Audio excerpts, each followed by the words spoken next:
नमस्कार, स्वागत है आपका। आप देख रहे हैं टीवी 9 भारतवर्ष। मैं हूं आपके साथ रवि मिश्रा। वक्त हो चला है तालिबान से जुड़ी 80 बड़ी और एक्सक्लूसिव खबरों को जानने का। ये खबरों की शुरुआत करते हैं।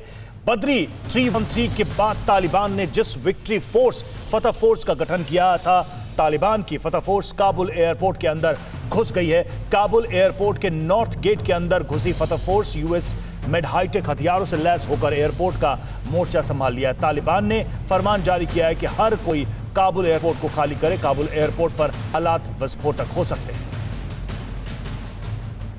अमेरिका के विदेश मंत्री एंटनी ब्लिंकन ने काबुल में डटे अपने सैनिकों को आगाह किया है कि आईएसआईएस के आतंकवादी किसी भी वक्त बड़ा हमला कर सकते हैं। काबुल के हामिद करजई इंटरनेशनल एयरपोर्ट पर अमेरिकी सैनिकों पर 31 अगस्त से पहले आईएसआईएस हमला कर सकता है। अमेरिका ने सभी को अलर्ट पर रहने की सलाह दी है। जर्मन उच्चायोग ने दावा किया है कि तालिबान इस बात पर सहमत हो गया है कि 31 अगस्त के बाद भी अफगान नागरिकों को देश से बाहर जाने देगा। तालिबान 31 अगस्त की डेडलाइन के बाद भी देश से बाहर जाने वाले अफगानी नागरिकों को नहीं रोकेगा। तालिबान के अल्टीमेटम के बाद अमेरिका ने झोंकी ताकत। बीते 24 घंटे में अमेरिका ने अफगानिस्तान से 19,000 लोगों का रेस्क्यू किया। अमेरिकी सैन्य अधिकारी major general William Hank Taylor ने कहा कि तालिबान राज के बाद से काबुल से 88,000 से ज्यादा लोगों को एयरलिफ्ट किया गया है। अमेरिकी विदेश मंत्री एंटनी ब्लिंकन ने बयान दिया है कि 31 अगस्त के बाद भी अफगानिस्तान से लोग बाहर जा सकते हैं। अफगानिस्तान में फिलहाल 1500 से ज्यादा अमेरिकन फंसे हुए हैं। पाकिस्तान में मची अफरा तफरी का असर काबुल की सड़कों पर नजर आ रहा है। काबुल में गाड़ियों की लाइन और लंबा जाम लगा है। रनवे पर भारी भीड़ के साथ काबुल हवाई अड्डे पर पार्क किए गए विमानों के केबिन में जाने के लिए लोग लाइन में लगे नजर आ रहे हैं। काबुल एयरपोर्ट पर भूखे प्यासे मजबूर लोगों को 3,000 में से एक बोतल पानी और 7,500 रुपए में एक प्लेट चावल मिल रहा है। भूखे प्यासे और गर्मी में अपनी बारी का इंतजार कर रहे लोगों का हौसला टूटने लगा है। काबुल एयरपोर्ट पर कब कौन जमीन पर गिर पड़ेगा कुछ भी नहीं कहा जा सकता। काबुल एयरपोर्ट की तरफ जाने वाले सभी लोगों की तालिबान ने चेकिंग शुरू कर दी है। विदेशी होने का प्रमाण पत्र देने पर ही एयरपोर्ट के रास्ते पर आगे जाने की तालिबानी इजाजत दे रहे हैं। पाकिस्तान में फंसे युगांडा के लोग सुरक्षित अपने वतन वापस पहुंच गए हैं। युगांडा के विदेश मंत्रालय ने कहा कि अभी भी युगांडा के कई नागरिक अफगानिस्तान में फंसे हुए हैं, जिनको बाहर निकालने की कोशिश जारी है। पंजशीर के शेर अहमद मसूद ने तालिबान को फिर से ललकारते हुए कहा कि सरेंडर करने से अच्छा मैं मरना पसंद करूंगा। मेरी डिक्शनरी में सरेंडर जैसा शब्द नहीं है। तालिबान से बातचीत को तैयार, लेकिन सरेंडर का सवाल ही नहीं उठता। पंजशीर के शेर अहमद मसूद के नेतृत्व में 9,000 लड़ाके काबुल से 80 किलोमीटर दूर तालिबान के खिलाफ हुंकार भर रहे हैं। बीते 4 दिन की जंग में ही तालिबान के होश उड़ गए हैं। तालिबान ने पंजशीर की रसद और अन्य सामानों की सप्लाई लाइन काट दी है। अफगानिस्तान के पंजशीर के लड़ाके तालिबान को मिटाने के लिए पूरी तैयारी के साथ मोर्चा संभाले हुए हैं। पंजशीर के शेरों को जोर शोर से ट्रेनिंग दी जा रही है। फिलहाल अफगानिस्तान में पंजशीर ही एक ऐसा इलाका है जो तालिबान के कब्जे से अभी भी मुक्त है। तालिबान ने वीडियो जारी कर दावा किया है कि विद्रोही गुट नॉर्दर्न अलायंस के एक शीर्ष कमांडर अब्दुल हमीद खुरसानी ने अपने 300 लड़ाकों के साथ समर्पण कर दिया है। तालिबान के कट्टर दुश्मन रहे खुरासानी ने कहा है कि पंजशीर के दूसरे कमांडर और लड़ाके भी खून खराबा रोके और तालिबान के समर्थन में आए। शेर पंजशीर के नाम से मशहूर अहमद शाह मसूद के काबुल वाले घर पर तालिबान ने कब्जा कर लिया है। अहमद शाह के बेटे अहमद मसूद ने पंजशीर में तालिबान के छक्के छुड़ा रखे। अफगानिस्तान पर कब्जे के बाद से तालिबानी क्रूरता की तस्वीर रोजाना सामने आ रही है। अफगानिस्तान के पूर्व गृह मंत्री मसूद अंदराबी ने सोशल मीडिया पर तस्वीरें पोस्ट कर दावा किया है कि तालिबानी परिवारों के सामने बच्चों की हत्या कर रहे हैं, घर में सो रहे बुजुर्गों को गोलियों से भून रहे हैं। कनाडा ने अफगानिस्तान से अब तक 2700 लोगों का एयरलिफ्ट किया है। बीते 3 दिनों में ही 1500 लोगों का रेस्क्यू किया गया है। कनाडा के प्रधानमंत्री जस्टिन ट्रूडो ने बयान दिया है 31 अगस्त की डेडलाइन खत्म होने के बाद भी अफगानिस्तान में तैनात कनाडा की सेना वापस नहीं लौटेगी। अफगानिस्तान में तैनात तुर्की की सेना अब देश वापस लौटने लगी है। काबुल हवाई अड्डे पर फिलहाल तुर्की के 500 जवान मौजूद हैं। नेटो सेना में शामिल तुर्की की फौजी अफगानिस्तान में तैनात है। तालिबान के नेटो के सैनिकों के देश से जाने के बाद तुर्की की सेना के अफगानिस्तान में जमे रहने का विरोध किया। अफगानिस्तान में तालिबान राज कायम होने के बाद वर्ल्ड बैंक ने कड़ा एक्शन लेते हुए अफगानिस्तान को सहायता देने से मना कर दिया है। बैंक की वेबसाइट के मुताबिक साल 2002 से अब तक अफगानिस्तान को 5.3 अरब डॉलर की सहायता राशि दी गई। तालिबान की तरफ दोस्ती का हाथ बढ़ाने के पीछे चीन का मकसद अफगानिस्तान की अकूत खनिज संपदा को हथियाना है। ड्रैगन की नजर अफगान के 741 अरब की खनिज संपदा पर लगी है। अफगानिस्तान में दुनिया का सबसे ज्यादा लिथियम का भंडार है।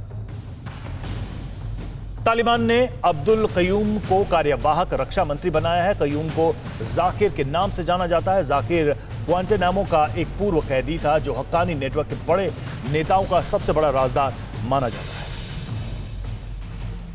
अफगानिस्तान के ताजा हालात पर रूस के राष्ट्रपति व्लादिमीर पुतिन ने पाकिस्तान के प्रधानमंत्री इमरान खान से बात की। हालात से निपटने के लिए दोनों नेताओं ने साझा प्रयास पर जोर दिया। इमरान ने अंतर्राष्ट्रीय समुदाय से अफगानी लोगों के समर्थन में सकारात्मक रूप से आगे आने की अपील की।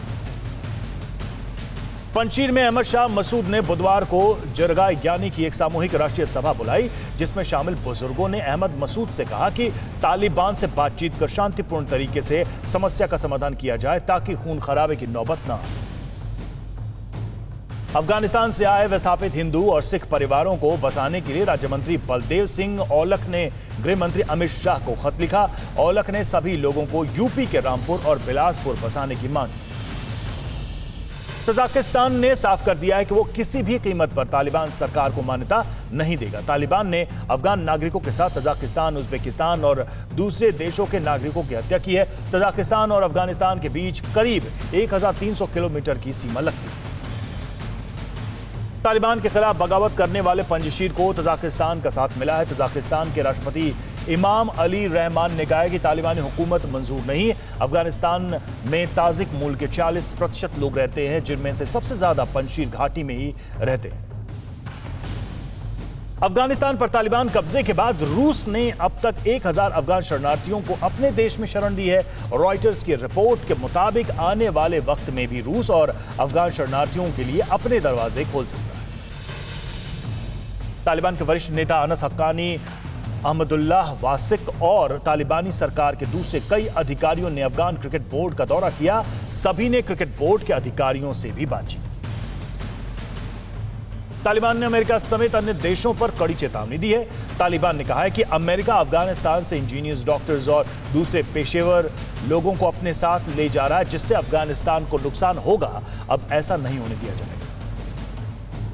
अफगानिस्तान में तालिबान के नेतृत्व में सरकार बनने का रास्ता साफ होने से भारत के सामने गंभीर स्थिति पैदा हो गई है। भारतीय कूटनीति का तालिबान को लेकर नजरिया बदलने लगा है। दीर्घकालिक हितों को देखते हुए तालिबान के साथ वार्ता की शुरुआत भी हो सकती है। हैरान करने वाली ये तस्वीरें काबुल एयरपोर्ट की नहीं बल्कि स्पिन बोल्डक की हैं। पाकिस्तान की सीमा से सटे स्पिन बोल्डक में जुटे हजारों लोग इसी आस में जुटे हैं कि पाकिस्तान में प्रवेश मिल सके। दरअसल काबुल एयरपोर्ट की तरह कोई विदेशी सेना तैनात नहीं है, जिससे हालात बेकाबू हैं। काबुल एयरपोर्ट ऑस्ट्रेलियन नागरिकों के तालिबान पर हमले का आरोप लगाया है। शख्स के चेहरे पर वार किया गया है। इस शख्स का आरोप है कि मैं एक ऑस्ट्रेलियन नागरिक हूं, फिर भी मुझे मारा गया है। तालिबान लड़ाके लगातार लोगों पर क्रूर रवैया अपना रहे हैं। अफगानिस्तान के हालात पर सरकार ने आज सुबह 11 बजे सर्वदलीय बैठक बुलाई है। बैठक में अफगानिस्तान में निवेश, तालिबान सरकार को मान्यता समेत कई मुद्दों पर चर्चा होगी। विदेश मंत्री डॉक्टर एस जयशंकर अफगान के वर्तमान हालात की जानकारी देंगे। काबुल में फंसे लोगों को निकालने का काम युद्ध स्तर पर जारी है। आज काबुल में फंसे 180 और लोगों को वायुसेना का विमान वापस लेकर लौटेगा, जिनमें अफगान, सिख और हिंदू भी शामिल हैं। ऑपरेशन देवी शक्ति के तहत 800 से ज्यादा लोग वापस भारत आ चुके हैं। भारत अफगानिस्तान से हिंदू और सिखों को रेस्क्यू कर रहा है, लेकिन अमेरिका और कनाडा जाने की चाह में काबुल में फंसे सिख भारत की फ्लाइट छोड़ रहे हैं। इससे लोगों को निकालने की प्रक्रिया में काफी देरी हो रही है। अफगानिस्तान में चीन अपनी पैठ बनाने में जुटा है। बुधवार को चीन और तालिबान के बीच काबुल में पहली डिप्लोमेटिक मीटिंग हुई है। चीनी विदेश मंत्रालय के प्रवक्ता वांग वेनबिन ने कहा है कि चीन अफगानिस्तान और वहां के लोगों का सम्मान करता है और उनके साथ मजबूत दोस्ताना रिश्ता चाहता है। अफगानिस्तान के पूर्व आईटी मंत्री सैयद अहमद शाह सआदत आजकल जर्मनी में पिज्जा डिलीवरी का काम कर रहे हैं। जर्मन शहर लिपजिंग में साइकिल से पिज्जा डिलीवरी करते नजर आए। आईटी मंत्री रहते सआदत ने देश में सेलफोन नेटवर्क को विस्तार दिया। चीन के राष्ट्रपति शी जिनपिंग ने रूस के राष्ट्रपति व्लादिमीर पुतिन से फोन पर बात की है। जिनपिंग ने पुतिन से अफगान संकट में चीन और रूस के रोल को लेकर बात की। इससे पहले पुतिन पीएम मोदी से भी अफगान संकट पर बात कर चुके हैं। पंजशीर के शेर अहमद शाह मसूद के सामने तालिबान झुकने लगा है। तालिबान ने 40 सदस्यों का प्रतिनिधिमंडल बातचीत के लिए पंजशीर भेजा। खुद को कार्यवाहक राष्ट्रपति घोषित करने वाले अमरुल्लाह सालेह और अहमद मसूद के साथ सार्थक बातचीत हो सकती है। जर्मनी की चांसलर एंजेला मर्केल ने कहा है कि अफगानिस्तान से अगर नेटो की सेना चली जाएगी तो अफगानिस्तान आतंक के लिए सबसे मुफीद जगह बन जाएगा। इससे पहले मर्केल ने यह भी कहा है कि अगर अफगानिस्तान को बचाना है तो तालिबान से लगातार बात करते रहना होगा। काबुल से रेस्क्यू करके भारत लाए गए तमाल भट्टाचार्य को तालिबान की तारीफ करना महंगा पड़ सकता है। तमाल के खिलाफ होम मिनिस्ट्री में जांच की शिकायत की गई है। सीडीएस विपिन रावत ने तालिबान पर बड़ा बयान दिया। जनरल रावत ने कहा है कि तालिबान 20 साल पहले वाले तालिबान जैसा ही संगठन है। फर्क सिर्फ इतना है कि तालिबान के अब पार्टनर बदल गए। अमेरिका में रिपब्लिकन पार्टी ने बाइडेन सरकार से उस मीडिया रिपोर्ट की जांच कराने का आग्रह किया है जिसमें दावा किया गया था कि अशरफ गनी $169 मिलियन लेकर अफगानिस्तान से भागे हैं। गनी फिलहाल यूएई में।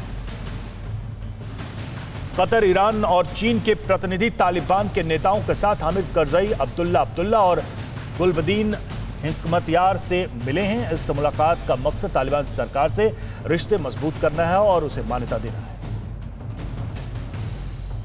तालिबान के कब्जे वाले इलाके के करीब तजाकिस्तान में रूस मिलिट्री एक्सरसाइज कर रहा है। रूस को डर है कि सेंट्रल एशिया में आतंकवाद बढ़ सकता है, इसलिए वो तालिबान एंड कंपनी को अपनी ताकत का ट्रेलर दिखा रहा है। रूस के रक्षा मंत्रालय ने जानकारी दी है कि तजाकिस्तान की पहाड़ियों पर रूस की सेना T-72 टैंक के साथ खड़ी है। इस बीच 25 अगस्त को रूस ने Belarus, Kyrgyzstan, Tajikistan, Ukraine, Uzbekistan के 500 से ज्यादा लोगों को काबुल से रेस्क्यू करने का दावा किया है। अफगानिस्तान छोड़ने की चाहत में काबुल के लोग औने पौने दाम पर घरेलू चीजें बेच रहे हैं। काबुल के बाजार में सेकेंड हैंड चीजों का मार्केट गुलजार है। लोग जल्द से जल्द अफगानिस्तान छोड़ देना चाहते हैं। पोलैंड ने बयान जारी करके कहा है कि 30 अगस्त की तारीख को नजदीक आते देख उसने काबुल से रेस्क्यू ऑपरेशन रोक दिया है। पोलैंड को डर है कि तालिबान अमेरिकी सेना पर कोई बड़ा एक्शन ले सकता है, जिसके बाद काबुल एयरपोर्ट पर हालात आउट ऑफ कंट्रोल हो सकते हैं। पाकिस्तान को अब तहरीके तालिबान पाकिस्तान का खौफ सता रहा है। पाकिस्तान ने तालिबान को अफगानिस्तान में सक्रिय मोस्ट वांटेड आतंकियों की लिस्ट सौंपी है। पाकिस्तान ने तालिबान प्रमुख अब्दुल्ला अखुंज़ादा को टीटीपी के मोस्ट वांटेड आतंकियों के नाम सौंपकर कार्रवाई की मांग की। तालिबानी घर घर सर्च ऑपरेशन चला रहे हैं। तालिबानी उन लोगों की तलाश कर रहे हैं जिन्होंने पिछले 20 सालों में अमेरिका के लिए काम किया है। इस दौरान तालिबानी लड़ाके बच्चों और बुजुर्गों को अपनी ढाल बना रहे हैं। अफगानिस्तान की पहली महिला मेयर जरीफा गफारी को तालिबानी आतंकी तलाश कर रहे हैं। गफारी ने कहा है कि तालिबानी उनके घर गए और उनके पिता और गार्ड्स की पिटाई की। जरीफा फिलहाल जर्मनी में रह रही है। तालिबान ने कई खुंखार कैदियों को रिहा कर दिया है, जिनसे अफगान महिला जजों पर खतरा बढ़ गया है। अफगानिस्तान की 6 महिला जज कई देशों से मदद मांग रही हैं और जल्द से जल्द काबुल छोड़ने की कोशिश कर रही हैं। माना जा रहा है कि आतंकी अब जजों से बदला ले सकते हैं।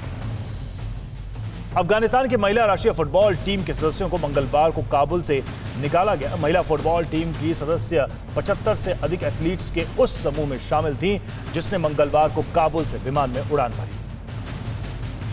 फुटबॉल खिलाड़ियों की वैश्विक यूनियन फिफ्रो ने खिलाड़ियों की मदद करने, टीम अधिकारियों और उनके परिवार के सदस्यों को निकालने के लिए ऑस्ट्रेलियाई सरकार को धन्यवाद दिया।